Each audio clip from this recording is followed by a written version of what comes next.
Welcome po ulit dito sa Ask Doc Dex. Etong tanong, paano daw may iwasan ang maintenance sa high blood? Ligaw, pag-usapan natin yan. Ako muna magtatanong, bakit ba kayo natatakot sa maintenance medications? Dahil ba 1, hindi ito natural? O dahil ba 2, dahil sinabi ng inyong mga kaibigan na may side effects yan? O dahil nga ba 3, sinabi ng mga kapitbahay nyo na masisira ang mga bato nyo dahil sa maintenance medications? Kung oo ang sagot nyo sa alinman sa mga nasabi ko, well, I hate to break it to you, mga kapatid.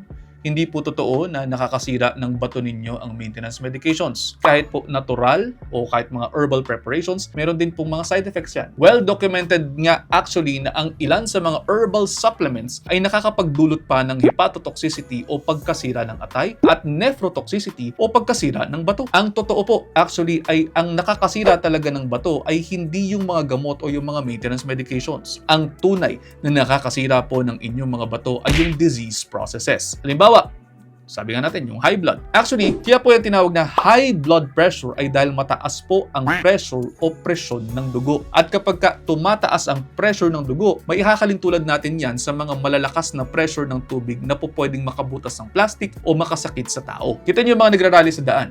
Kapag binobomba sila ng pressurized water, di ba parang ang sakit nun kaya nagdi-disperse sila? Ganon din po yung doon sa loob ng katawan natin. Tinatamaan maaari yung organs kapag mataas ang blood pressure.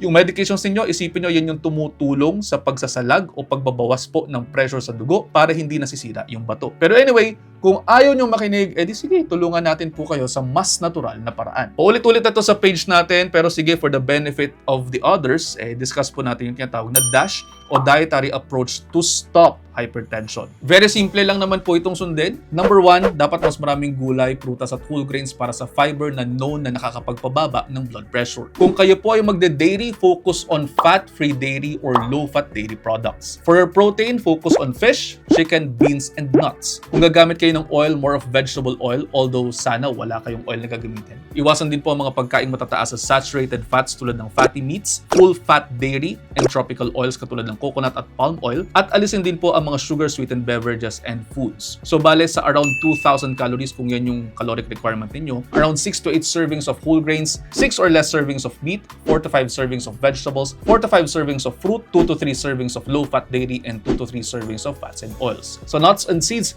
pwede pong around 4 to 5 servings.